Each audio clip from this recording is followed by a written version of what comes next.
সামনে 26শে ডিসেম্বর 10ই পৌষ, 25শে ডিসেম্বর রাত্রি 10:30 বা 10:47 এইরকম একটা সময় আছে, সেই সময় একাদশী লাগছে। আর যেহেতু 12:45 সময় একাদশী মোটামুটি ছাড়ছে, তাই ওটা 26শে ডিসেম্বর আর নয়, 27শে ডিসেম্বর চলে যাচ্ছে একাদশী ছাড়ার সময়টা। যেহেতু 12টা পেরিয়ে যাচ্ছে, রাত্রি 12টা পেরিয়ে যাচ্ছে, তাই আবার 27 তারিখ হয়ে যাচ্ছে। তার মানে হিসেব মতো 26শে ডিসেম্বর 10ই পৌষ একাদশী পালন হবে, যে একাদশীটার নাম হচ্ছে সফলা একাদশী। আপনারা প্রত্যেকে পালন করবেন পৌষ মাসের কৃষ্ণপক্ষের একাদশী। ছোট্ট করে মাহাত্ম্যটা বলে রাখি, যত শুনবেন তত মঙ্গল। শুনবেন বেশি করে। মহিষ্মান নামে এক রাজা ছিল, তার সন্তানের নাম লুম্পন। কিন্তু ওই লুম্পন সন্তান, প্রত্যেকটা পিতা শুনুন, সন্তানকে কিভাবে ঠিক রাখবেন।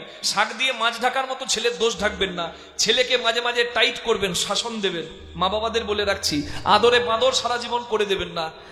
যদি মাটিটা কাঁচা থাকতে আপনি লাগামটা ঠিক রাখেন, লালয়েত পঞ্চবর্ষানি 10 বর্ষানি চ তারয়েত প্রাপ্তিতু ষোড়শ বর্ষে পুত্র মিত্রবৎ আচরয়েত।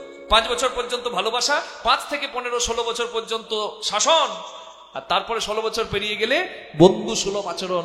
এটাই হচ্ছে সন্তানের প্রতি মা বাবার কর্তব্য। চাণক্য পণ্ডিতের কথা বললাম। দেখুন, রাজার নাম মহিষ্মান, ছেলের নাম লুম্পন। লুম্পন ছেলে একবারে লম্পট ছিল, অনাচার, পাপাচার, দুরাচার, ব্যভিচার সব রকম করতো।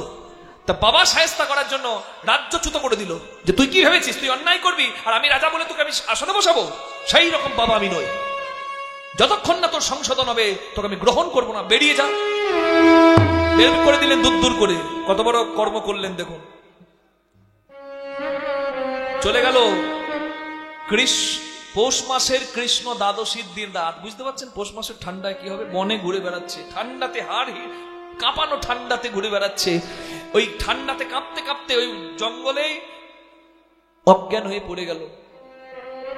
ঘুম যখন ভাঙলো তখন দেখছে ওই একাদশীর দিন দুপুরবেলা পেরিয়ে গেছে, বিকেল হয়ে গেছে। এত ক্লান্ত ছিল শরীর। তো এবার তো এইটা ডাক দেবে নাকি, বা কিছু করার নাই। তা ফলে মানে জঙ্গলে গিয়ে ফল জোগাড় করলো, ফলাহার করলো। একাদশীর দিন ভুল করে, সে জানে না একাদশীর দিন, ফলাহার করলো। রাত্রিবেলায় সে নিজের অপকর্মের কথা চিন্তা করতে করতে ভগবত কৃপায় একাদশীর দিনে ফলাহার করেছে। পবিত্র দিন যাচ্ছে, দিনের লগ্নটা দেখুন। ওই জন্য বলে না লগ্ন মেনে চলতে হয়। তা দেখুন, সারা রাত্রি নিজের কুকর্মের কথা ভাবলো, আর ভাবলো যে আমার কুকর্মের জন্য আজকে আমি কুসঙ্গে পড়ে কুকর্ম করেছি, আমার পিতা আমাকে পরিত্যাগ করলো, এটাই আমার কপালে ছিল, অপরাধের ফল আমি পাচ্ছি। নিজের কপালকে দোষ দিচ্ছে, কাঁদছে, কাঁদতে কাঁদতে সারাদিন পেরিয়ে গেল। মানে একাদশী রাতটাও নিশি যাপন হয়ে গেল, মানে রাত্রি জাগরণ হয়ে গেল। আর সকালবেলায় সাধু রাস্তা দিয়ে যাচ্ছিল, একটু প্রসাদ দিয়ে দিল। একাদশীর পালনের সময় তার প্রসাদ পাওয়া হয়ে গেল। সে জানতই না সে একাদশীর দিনে উপবাসী হয়ে পার করলো। দেখুন, তার কৃপা হয়ে গেল, একাদশী মায়ের কৃপা হয়ে গেল। একাদশী তো জ্যোতি, যে মূর নামক দৈত্যকে পুড়িয়ে শেষ করে দিয়েছিল। ভগবান বলেছিল তুমি থাকবে কোথায়? বলে ওই উপবাসে। যে আমার প্রতি আশ্রয় নেবে, একাদশী ব্রত করবে, তাকে আমি পূর্ণ কৃপা করব। লাভ কি হলো? এই দেখুন, সন্তানের জ্ঞান ফিরেছে, খবরটা রাজা পেল সবার কাছ থেকে। শুদ্ধাচারী জঙ্গলে গিয়ে তার সদাচার পশু পাখিদেরকেও আনন্দ দেয়। রাজা খবর পেয়ে নিজের উত্তরাধিকারী সন্তানকে আসনটা দিল। সন্তান যদি জ্ঞানমান হয়, বাবার এর থেকে আনন্দের আর কিছু নয়। রাজ্য পরিত্যাগ করে বাবা তপস্যা করতে চলে গেলেন, মহিষ্মান রাজা, ধর্মপ্রাণ রাজা। এদিকে লুম্পন রাজ্য কার্য পরিচালনা করলেন। রাজকার্য পরিচালনা করার পর তার যখন মৃত্যু এলো, বিষ্ণু লোক থেকে বিষ্ণু ভক্তরা এসে, জমের আসার কোনো গল্পই নাই। অজামিলকে যেমন বিষ্ণু লোকে নিয়ে যাওয়া হয়েছিল, ঠিক তদ্রুপ তাকে সসম্মানে বিষ্ণু লোকে নিয়ে যাওয়া হলো। তিনি পরম আনন্দে রইলেন ভগবানের চরণে। নিতাই গৌর প্রেমানন্দে হরি বল। ভুল করেও একাদশী করে এত লাভ হয়, আর সজ্ঞানে আমরা পালন করি না, আমরা কত বোকা হই। নিতাই গৌর প্রেমানন্দে হরি হরি বল। আমি যে কথা থেকে এতগুলো কথা বলছিলাম, সেই কথাটি হচ্ছে অন্তত আহার শুদ্ধটা করবেন। আহার শুদ্ধ স্বভাব দরকার। অনেক খেয়েছেন মা, মুরগির ঠ্যাং অনেক ছেড়লেন, আর নয়। এবার যারা করছেন 60 বছর পর্যন্ত বয়স হয়েছে, তবু অজুহাতের শেষ নাই। এই নিরামিষ খেলে প্রেসার লো হয়ে যায়। সব আমার মন যতদিন, আত্মা যতদিন চায় ততদিন খেতে হয়, আত্মা খাই না। সব বদমাইশি। আত্মা খাই না, আত্মা বেড়াতে যায় না, আত্মা ঘুমাই না। আত্মা শাশ্বত সনাতন, আত্মার জন্ম নাই, মৃত্যু নাই, খাবারের দরকার নাই। নিজের লালসা নিবৃত্তি, নিজের জ্ঞান বিবেক জাগরিত নাই, আত্মার নামে দোষ দিয়ে কোনো লাভ নাই। আপনি শুদ্ধ করুন, আচরণ শুদ্ধ করুন, আহার শুদ্ধ করুন, চিন্তা ভাবনাও শুদ্ধ হবে। হসপিটালের বেডগুলো দেখবেন তারাই ভর্তি করেছে যাদের আচরণ ঠিক নাই, যাদের আহার শুদ্ধ নাই, অখাদ্য কুখাদ্য খাচ্ছে, আর হসপিটালের বেডগুলো বেশি বেশি করে ভর্তি করছে। কটা সাধু সন্ন্যাসী ভর্তি হয়ে থাকে? করোনাতে গেল কটা সাধু সন্ন্যাসী পড়েছে? যাদের আচরণ ঠিক, যাদের সংযম আছে, যাদের আহার শুদ্ধি আছে, তারা প্রতিকূল পরিস্থিতিতেও সার্ভাইভ করবে। কিবা নারী, কিবা পুরুষ, কিবা সধবা, কিবা বিধবা, সবাই করবেন একাদশী, কোনো অসুবিধা নাই। যতটুকু পারবেন ততটুকু করবেন। হ্যাঁ, যারা শাকাহার করে পারবেন, ওই যে একটা সবজি বানানো হয় আপনার ঘি দিয়ে, সিন্দুক লবণ দিয়ে, হরি বল, একটা সবজি করা হয়, সেটা শাকাহার করে পেতে পারেন। অনেকে ফলাহার করেন শুধু, তারা ফলাহার করবেন, হরি বল। যারা দুধ পান, দুধ পাবেন, আরো ভালো। একটা দিন যদি ভালো আহার করেন, ওটাতে শরীরটা ভালো হয়। যদি রক্ত কেউ দান করে বলুন, তার মানে কি তার রক্ত কমে গেল? না, আমাদের শরীরে কিছু দিন পর অতিরিক্ত রক্ত হয়ে যায়, যেগুলো আমাদের মলদ্বার এবং মূত্রদ্বার দিয়ে বর্জন হয়। আপনি রক্ত দান করলে শরীর কিছু খারাপ হয় না, বরং এটা মঙ্গলই হয় শরীরের। রাধে রাধে। ঠিক তেমনি 15 দিন পর যদি কেউ উপবাসী হয়, এটা শরীরের পক্ষে তার ভালো, খারাপ কিছু নয়। উপবাসী মানে যারা নির্জলা পারবেন খুব ভালো, যারা নিশি যাপন করে পারবেন সব থেকে উত্তম।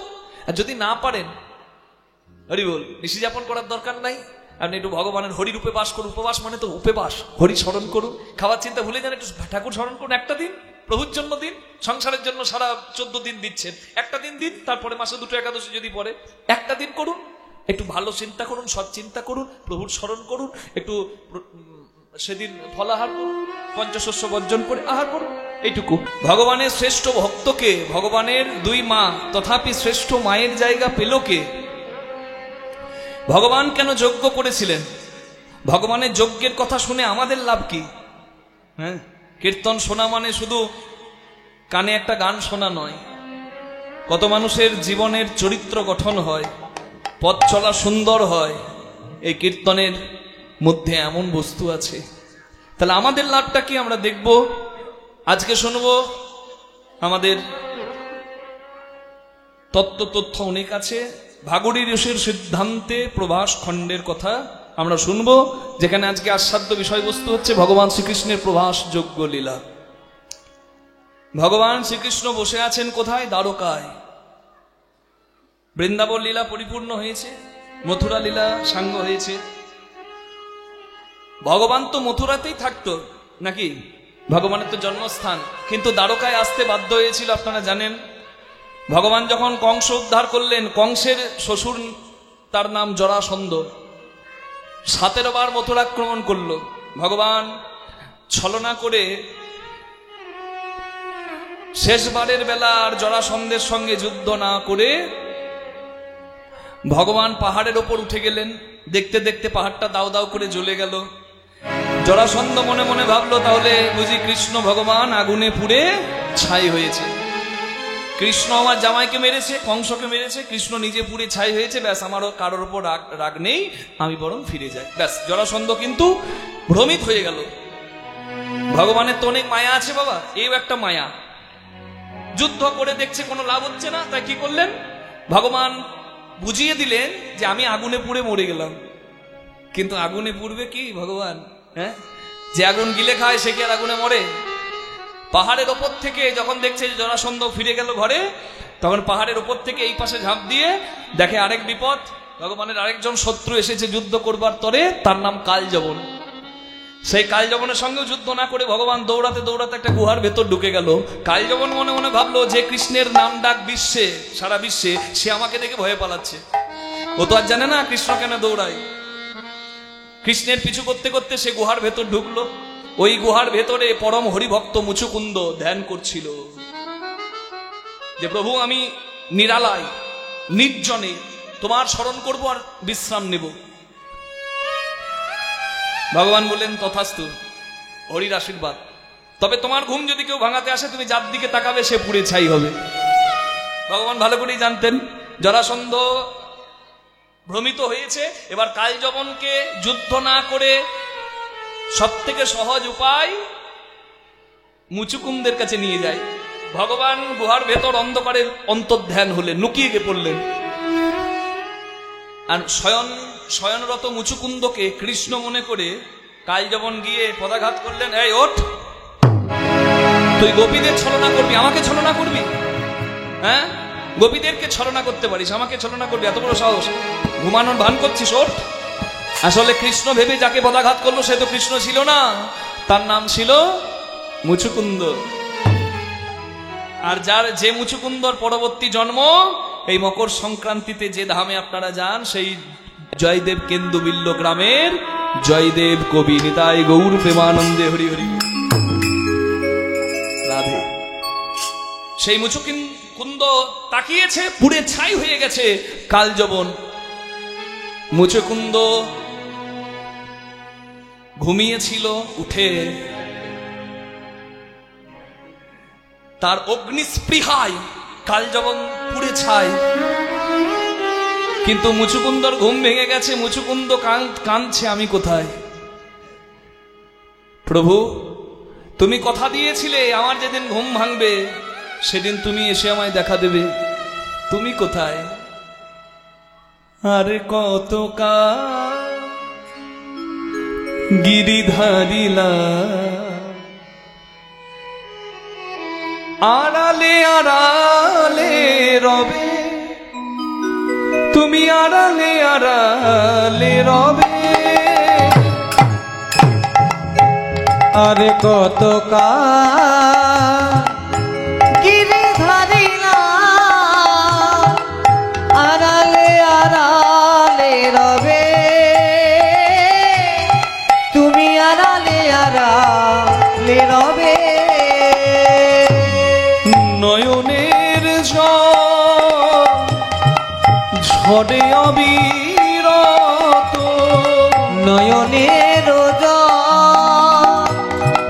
ঝরে অবিরত, দর্শন দেবে বা কবে, আড়ালে আড়ালে রবে। আরে কত গিরিধারিলা আড়ালে আড়ালে রবে, আড়ালে আড়ালে রবে। দেখা যদি না দেবে ওগো নির্দয়, তবে কেন আশা দিয়ে ভরালে হৃদয়? দেখা যদি না দেবে ওগো নিরুদয়, তবে কেন আশা দিয়ে ভরালে হৃদয়? আকুল আমার মরম ব্যথা, আকুল আমার মরম ব্যথা, কেন বা কাঁদালে তবে, তুমি আড়ালে আড়ালে রবে। আরে কত গিরিধারিলা আড়ালে আড়ালে রবে, আড়ালে আড়ালে দেখা দাও, তুমি আড়ালে দেখা দাও, দেখা দেখা না।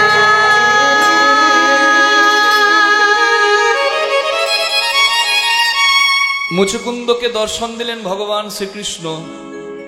কিন্তু মুচুকুন্দ তো কৃষ্ণ চেনে না, সে তো শঙ্খ চক্র গদা পদ্মধারী নারায়ণের ভক্ত। তাই ভগবান মুচুকুন্দের সামনে বংশীধারী শ্যাম দাঁড়ালেন শঙ্খ চক্র গদা পদ্মধারী নারায়ণ হয়ে।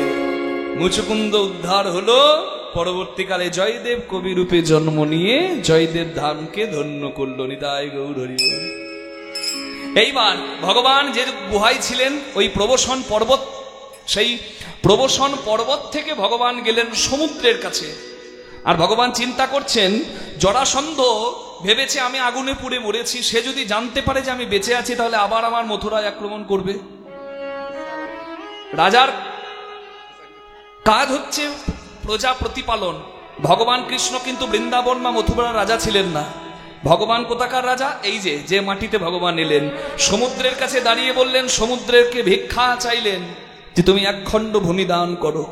সমুদ্র দিল এক খণ্ড ভূমি, সেই ভূমিতে নির্মাণ করলেন ভগবান নিজের ঐশ্বর্যের পুরী, যে পুরী নির্মাণ করে দিলেন বিশ্বকর্মা, যার নাম দ্বারকাপুরী। সেই দ্বারকাধীশ ভগবান শ্রীকৃষ্ণচন্দ্র বৃন্দাবনের রাজা নয়, মথুরা রাজা নয়, দ্বারকার রাজা। আচ্ছা মা বলুন দেখি, ভগবানের তো কোনো অভাব নাই। ঐশ্বর্য সমগ্রস্য বীর্য যশ মাধুর্য শ্রী ও জ্ঞান বৈরাগ্য শৈব সন্ন্যাং ভগৈতিঙ্গনা। ঐশ্বর্য মাধুর্য শ্রী জ্ঞান যশ বৈরাগ্য যাহাতে পরিপূর্ণ তিনি হচ্ছেন ভগবান।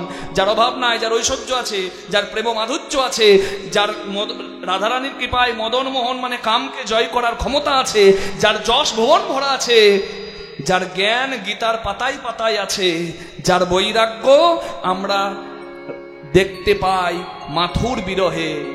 যে বৃন্দাবন প্রাণ প্রিয়, সেই বৃন্দাবনকে ছেড়েও যে থাকতে পারে, তার মধ্যে কত বৈরাগ্য আছে। যার 6টি ঐশ্বর্য পরিপূর্ণ, তিনি ভগবান। চাঁদের 16 কলা, মানুষের 50 কলা মানে 50 গুণ। দেবতার 55 কলা, মানুষের 50 কলা, দেবতার 55 কলা, দেবতার শ্রেষ্ঠ বিষ্ণুর 60 কলা, আর তার থেকে 4টি স্পেশাল গুণ নিয়ে 64 কলায় পরিপূর্ণ হচ্ছেন কৃষ্ণ ভগবান। হরি বল।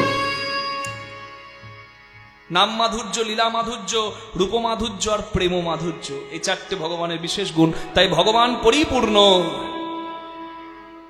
সেই ভগবানের কোনো অভাব নাই। কিন্তু জানেন মা, যার কোনো অভাব নাই, সবার আড়ালে ওই সোনার দ্বারকায় সোনার সিংহাসনে বসে বসেও সে চোখের জলে বুক ভাসায়।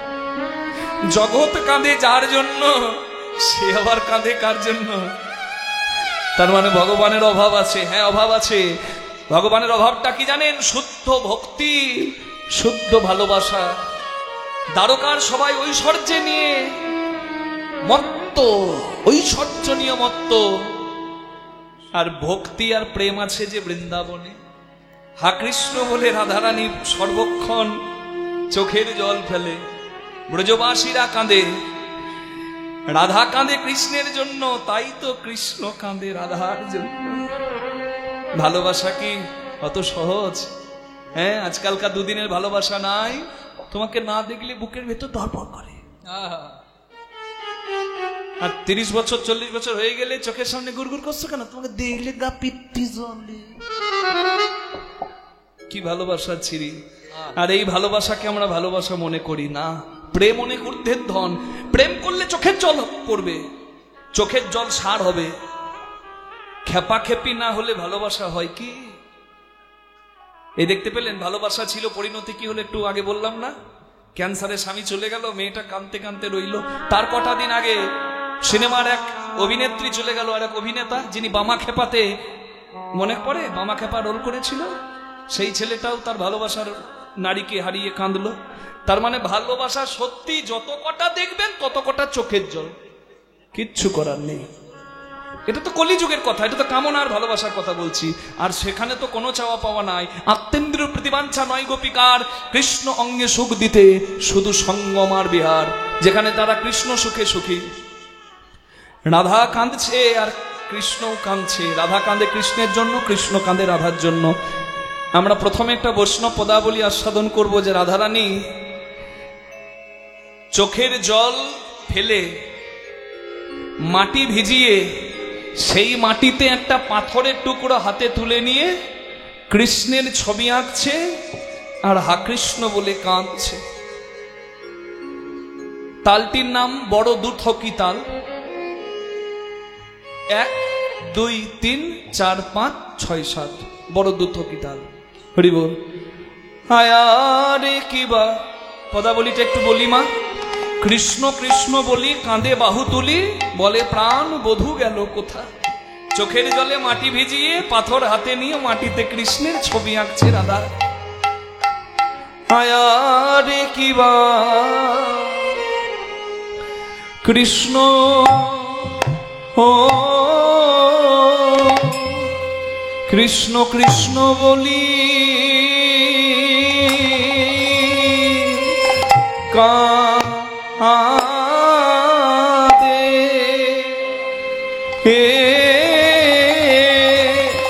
কাঁদে বাহু তুলি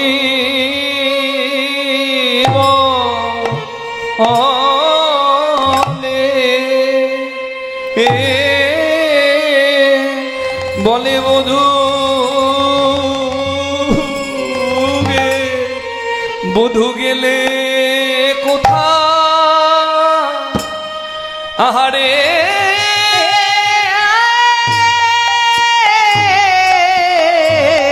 আয়ারে কিবা সোনার বধূ তুমি আছো কোথায়। ওহে সোনার সোনার একবার উলুধ্বনি করুন সবাই, নিতাই গৌর তুমি আছো কোথায়।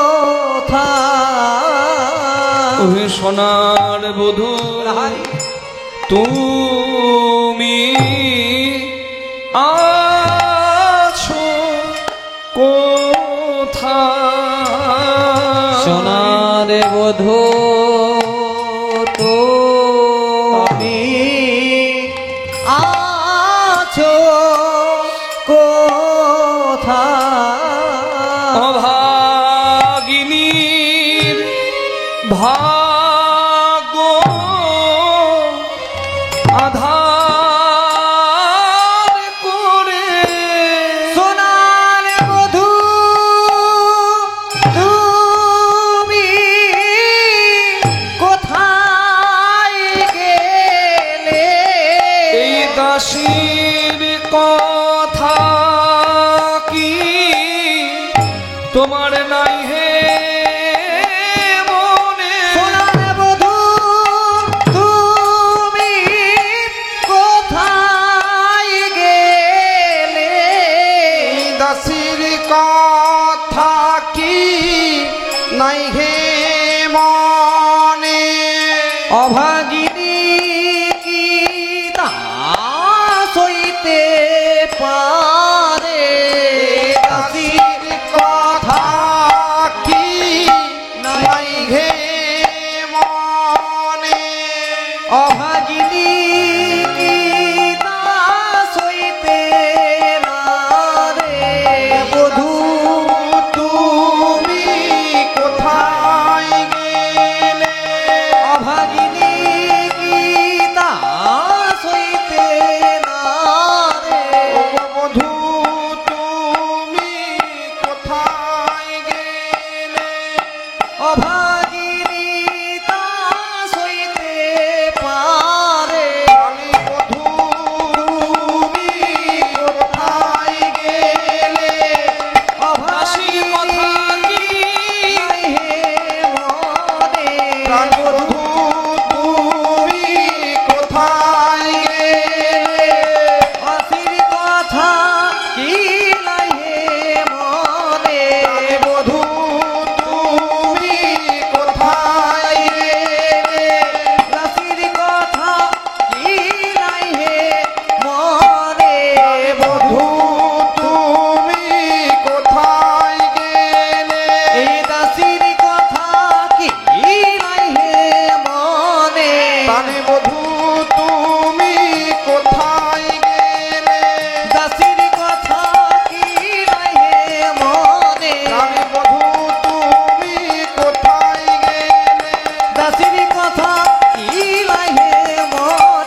বধূ তুমি কোথায় গেলে? দাসীর কথা কি নাই খে মনে, সোনার বধূ তুমি কোথায় গেলে? দাসীর কথা কি নাই খে মনে, বধূ তুমি কোথায় গেলে? দাসীর কথা কি নাই খে মনে, সোনার বধূ তুমি কোথায় গেলে? দাসীর কথা কি নাই খে মনে, সোনার বধূ তুমি কোথায় গেলে? দাসীর কথা কি নাই খে মনে, বধূ তুমি কোথায় গেলে?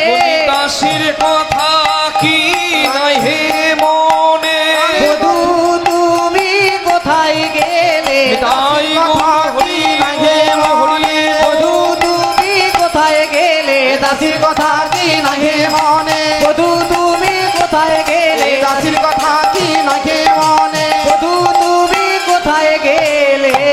সোনার বধূ তুমি কোথায় গেলে? আয়ার কি বা কৃষ্ণ কৃষ্ণ কৃষ্ণ বলি কাঁদে বাহু তুলি, বলে প্রাণ বধূ গেল কোথায়, বধূ গেল কোথায়? মৃত্তিকার উপরে শ্যামের মূর্তি আঁকিয়া তার শোনে কহে কথা, ধনী আমার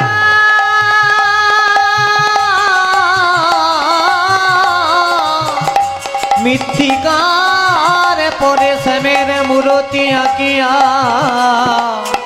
কার শোনে কহে কথা। আচ্ছা মা, একটু অনুভব দিয়ে বলবেন,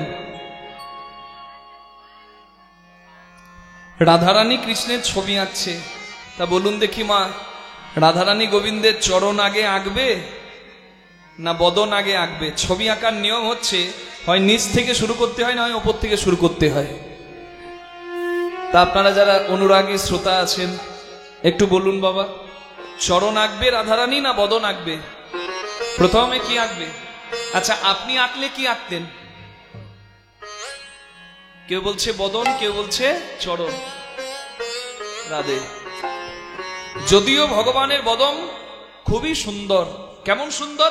বিল্লমঙ্গল ঠাকুর শ্রীকৃষ্ণ করুণামৃতে বলেছেন, মধুরম মধুরম বপু রসবিদো মধুরম মধুরম বদনম মধুরম। ভগবানের দেহটা এতটাই সুন্দর, বপু মানে দেহ, যে সাধারণ কোনো মানুষের দেহ হয় একবার সুন্দর, ভগবানের দেহটা দুবার সুন্দর। তবে দেহের মধ্যে অনেক কিছু আছে, তার মধ্যে সুন্দর কোনটি? হাত আছে, পা আছে নাকি? তার মধ্যে সুন্দর কোনটি? মধুরম মধুগন্ধি মৃদু স্মৃত মেদহ মধুরম মধুরম মধুরম মধুরম। ভগবানের দেহের মধ্যে অনেক কিছু আছে, তার মধ্যে সুন্দর বদন, তাই মধুরম মধুরম বদনম মধুরম। বদনের বেলায় দুবার নয়, তিনবার। আর বদনে চোখ নাক কান মুখ অনেক কিছু আছে, তার মধ্যে সুন্দর যেখান থেকে হাসি ঝরে সেটা আর তিনবার নয়, সেটা মধুরম মধুরম মধুরম মধুরম, চারবার মধুর। তাহলে তার বদনের তুলনা হয় কিছুর সঙ্গে? হ্যাঁ, হরি বল। কিন্তু আমাদের ভক্তদের কাছে প্রিয় হচ্ছে ভগবানের চরণ, তাই না? আমরা মাথাটা নামায় চরণে, আমরা পুষ্পাঞ্জলি দিই চরণে, তাই আমাদের কিন্তু চরণটা বেশি প্রিয়। আপনারা যারা বৃন্দাবনে যান লক্ষ্য করবেন, বাকে বিহারী মন্দিরে যদি দর্শনে যান, বা অনেক মন্দির বৃন্দাবনে আছে, ওখানে রাধারানীর চরণ ঢাকা থাকে, দেখেছেন? রাধারানীর চরণ কিন্তু ঢাকা থাকে। রাধারানীর চরণে এমন করে ঘাগড়াটা পরানো হয় বা এমন করে শাড়িটা পরানো হয়, গোপী বস্ত্র পরানো হয়, রাধারানীর চরণ কিন্তু ঢাকা থাকে। কেন জানেন? রাধারানী এতই কৃপাময়ী, এতই দয়াময়ী। যদি রাধারানীর চরণ দর্শন করে কারোর চোখ থেকে অশ্রু পড়ে যায়, রাধারানী কখনো তাকে বঞ্চিত করতে পারে না। রাধারানীর এতটাই কৃপা, তাই সবাই তো পাই না, যখন তখন দর্শন ঢেকে রাখা হয় রাধারানীর চরণ। তো চরণ হচ্ছে ভক্তের সব থেকে প্রিয় স্থান। তাই রাধারানী গোবিন্দের চরণ আঁকবে বলেই শুরু করেও চরণ আঁকতে পারলো না। প্রথম ভেবেছিল চরণই আঁকবো, কিন্তু আঁকতে পারলো না। কেন জানেন? গোবিন্দের চরণ ছিল বলেই কিন্তু গোবিন্দ রাধারানীকে ছেড়ে গেছে। বলুন না, চরণ যদি না থাকতো রাধাকে ছেড়ে কি আর কৃষ্ণ যেত? তাই অভিমানে চরণ না এঁকে এই চরণ আঁকলো না। চরণের উপরে কি থাকে? কোমর। এই নিচ থেকে ওপর দিক থেকে আঁকতে শুরু করেছে, কোমর এঁকেছে। আঁকিয়া সে পটি রাই পরাইল ধোটি, কত না যতন করি গো ধনী আমার আঁকিয়াছে কোটি পরাইল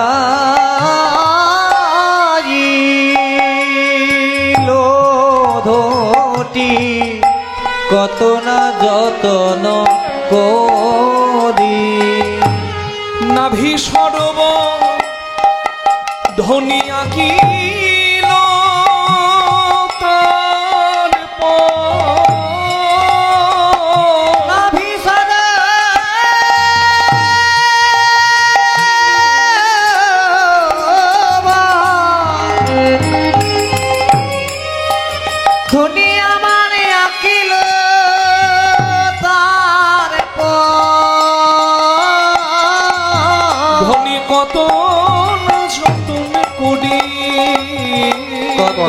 যতন করে, কত যতন করে আঁকলো ধনী, যতন করে আঁকিল ধনী। সেই রাধারম নীলমণি, যতন করে আঁকিল ধনী। সে রাধা রমণ নীলমণি, যত্ন করে আঁকিল ধনী। সেই রাধারম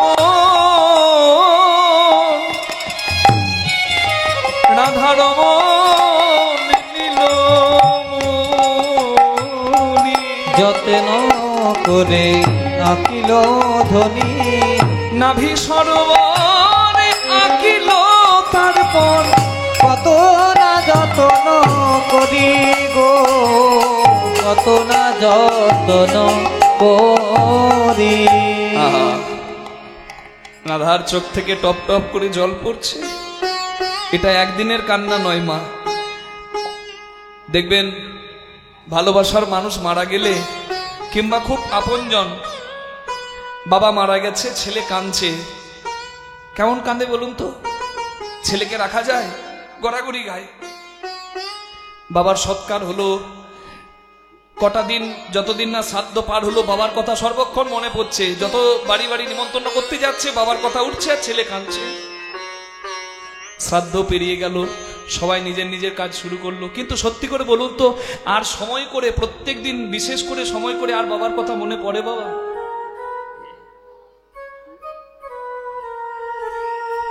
এটা সত্য।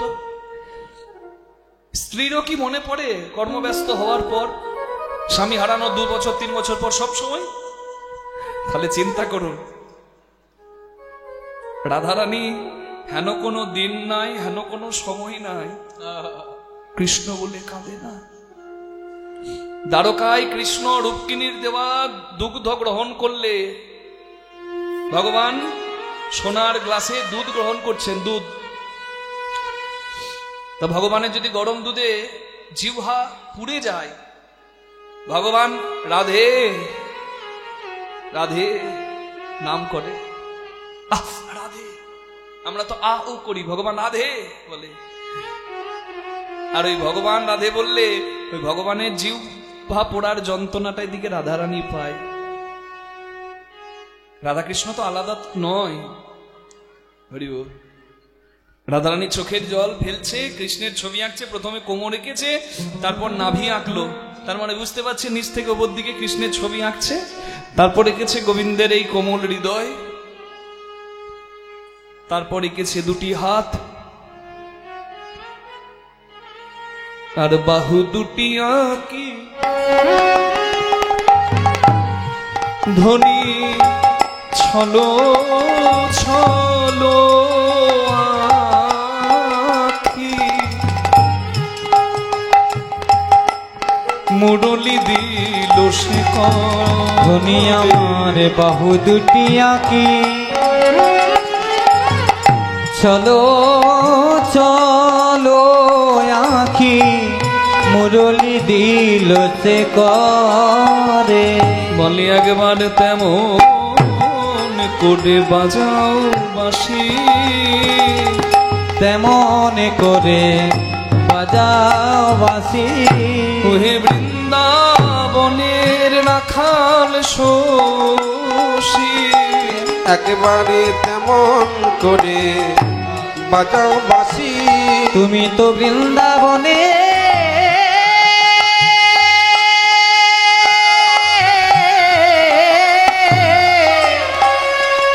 তুমি রাখাল শশী তেমন করে বাজাও বাঁশি ওহে বৃন্দাবনের রাখাল শশী বাঁশি শুনতে বড় ভালোবাসি ওহে বৃন্দাবনের রাখাল বাঁশি শুনে আমার লেগেছে ফাঁসি বৃন্দাবনের রাখাল শশী শুনে আমার গেছে হাসি বৃন্দাবনের রাখাল শশী শুনে আমার গেছে হাসি তেমন করে বাজাও বাঁশি মুরলি দিল সে করে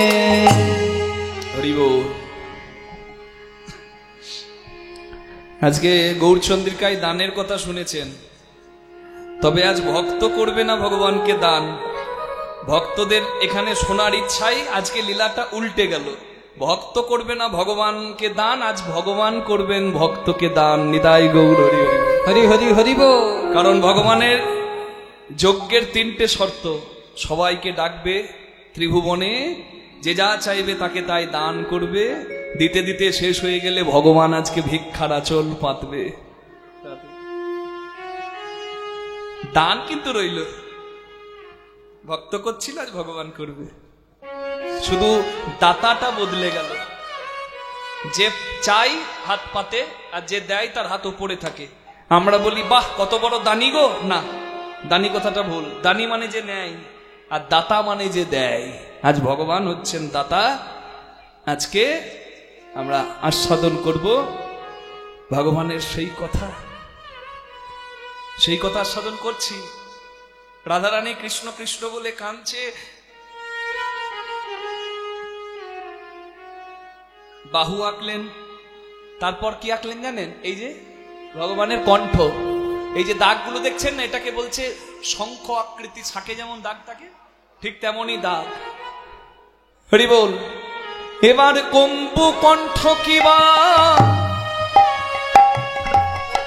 অপরূপ শোভে তুমি আমার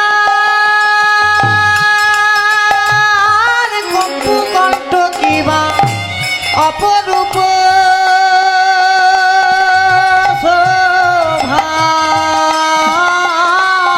শ্যামের বদন আঁকিলা পরে, বদন আঁকিল পরে, শ্যামের বদন আঁকিলা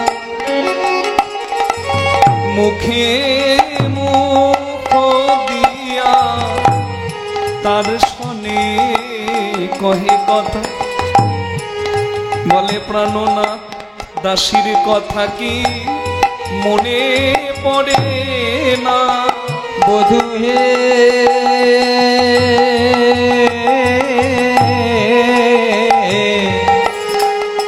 এই দাসীর কথা কিয়া মনে পড়ে না। আস্তে, আপনাদের গ্রামের নাম কৃষ্ণপুর। এখানে একটা ছেলে একটা মেয়েকে খুব ভালোবাসে, বুঝলেন না? আর পাঁচটা ভালোবাসার মতো নয়, সত্যিকারের ভালোবাসা। কিন্তু ঘটনাক্রমে ছেলেটা কাজে কলকাতা চলে গেল, দেখতে দেখতে 12টা বছর পেরিয়ে গেল। মেয়েটা কিন্তু ছেলেটাকে ভুলতে পারেনি, তাই অন্য কাউকে বিয়ে করতে পারেনি। নিজের জেদ ধরে রেখেছি, হলে তাকে বিয়ে করবো, না হলে জীবনে বিয়েই করবো না। ছেলেটা এত কলকাতায় গিয়ে কাজে ব্যস্ত হয়ে গেছে, রাজনীতিতে যোগ দিয়ে পরবর্তীকালে মানে মিনিস্টার হয়ে গেছে, মন্ত্রী হয়ে গেছে। তার গ্রামের কথাটাই, কৃষ্ণপুরের কথাই মনে পড়ে না, তার মেয়েটার কথা কি মনে পড়বে আর? এত চাপ, এত দায়িত্ব। হরি বল। বহুদিন পরে, 12 বছর পর মেয়েটা কলকাতা বেড়াতে গেল কোনো কারণে। আর কলকাতায় একটা বড় শপিং মলের বাইরে, মানে বড় দোকানের বাইরে, সেই ছেলেটির সঙ্গে হঠাৎ করে তার দেখা হয়ে গেল। 12 বছর পর দেখা। মেয়েটি দেখেই বুক ভরা যন্ত্রণা নিয়ে চোখে জল পড়তে লাগলো তার। আর একটা কথাই তার মুখ থেকে বের হলো, কি গো কলকাতার মিনিস্টার, কেমন আছো? আচ্ছা বলুন দেখি মা, জীবনে এক বিন্দু ভালোবাসার অনুভূতি যার হয়েছে সে বলতে পারবে, মেয়েটা যে কলকাতার ছেলেটাকে, মানে মেয়েটা যে ছেলেটাকে ডাকছে কলকাতার মিনিস্টার কেমন আছো, এটা ভালোবাসার ডাক না অভিমানের ডাক? কি মনে হয় বাবা, কি মা? অভিমানের ডাক, ঠিক? এটা অভিমানের ডাক। যার নাম করে ডাকতো, বা যাকে ডাকারও নাম লাগতো না, ইশারাতেই হতো, আজকে তাকে যখন বলছে কলকাতার মিনিস্টার কেমন আছো, মানে এটা কত যন্ত্রণা সে পেয়েছে।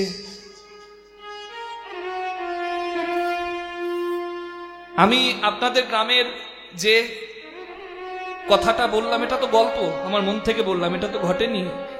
শুধু বাস্তবটা আপনাদেরকে বোঝাবার জন্য বললাম যে যদি এমন হয়, কারণ রাধাকৃষ্ণের প্রেম তো অনেক উচ্চ পর্যায়ের, সাধারণ ব্যাপার আপনাদেরকে বললাম যে যদি এমন হয় তাহলে এটা অভিমানের ডাক হয়। তাহলে চিন্তা করুন তো, বিনোদিনী রাধারানী, যার প্রেমের তুল্য প্রেম ত্রিভুবনে নাই, সে কৃষ্ণের ছবি আঁকার পর শেষকালে কৃষ্ণের দিকে তাকিয়ে একটা কথাই বলছে, কি গো দ্বারকাধীশ, দ্বারকার মহারাজ, তুমি কেমন আছো? যাকে বধূ বলে ডাকলে হতো, তাকে আজকে দ্বারকার রাজা বলে ডাকতে হচ্ছে। মানে কতটা ব্যথা আছে রাধার বুকে।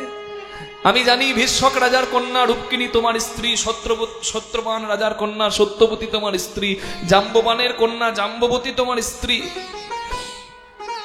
হাজার হাজার দাস দাসী থাকি তোমার চরণ সেবা করার জন্য।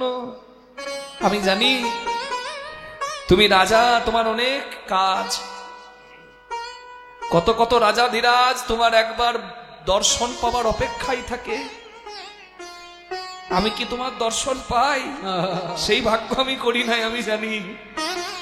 তবে আমি এটুকু বলবো, তোমার বোধহয় মনে নাই, তুমি একদিন বলেছিলে যে তুমি নাকি আমার চরণের দাস। আমি তো তোমায় দাস রূপে চাইনি, আমি তোমার দাসী হতে চেয়েছি।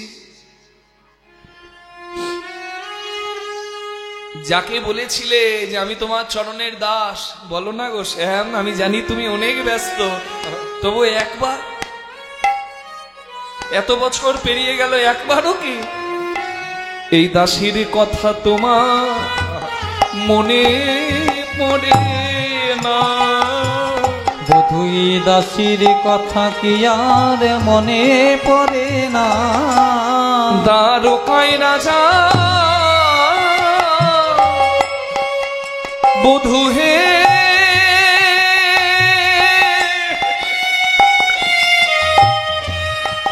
বধূ হয়েছ বলে এই দাসীর কথা কি আর মনে পড়ে না? দ্বারকায় রাজা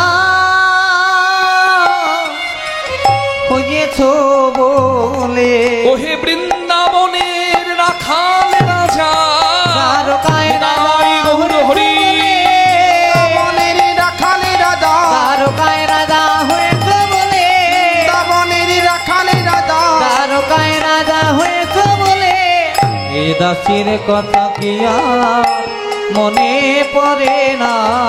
দাস যদুনাথ কই ওগো প্রাণনা, তুমি আসিয়া দেখো হেথা, আসিয়া দেখো হে হে থা। হরিব। রাধা কাঁদছে কৃষ্ণের জন্য, কৃষ্ণও কাঁদছে কিন্তু আড়ালে বসে রাধার জন্য। হরি বল। আপনাদের কাছে আমি হাত জোড় করবো, প্রার্থনা করব, আপনাদের সকলের ইচ্ছাতেই, আমার ভগবানের ইচ্ছাতেই আয়োজন। বিন্দুতে বিন্দুতে কিন্তু সিন্ধু হয়। হরি বল। আপনারা দিয়েছেন তাই তো এই আয়োজন পরিপূর্ণ হয়েছে। অনেকেই দিয়েছেন, তবে অনেক ব্যয়বহুল তো মা। হরি বল। একটা আয়োজন করা মুখের কথা নয়, চারটিখানি ব্যাপার নয়। জগতে আমাদের অনেকের অনেক থাকে। আপনার ক টাকা ব্যাংকে আছে ও দেখে কিচ্ছু লাভ নাই। কতটুকু সৎ কাজে, গৌর গোবিন্দ সেবায়, ভক্তের সেবায়, ভক্তকে সেবা করালে ভক্ত সেবা হয়, আর হরিনাম কীর্তনের দ্বারা ভগবানের সেবা হয়।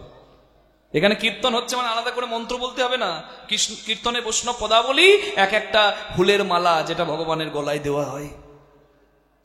হরি বল। তাহলে আপনাদের কাছে একটু প্রার্থনা।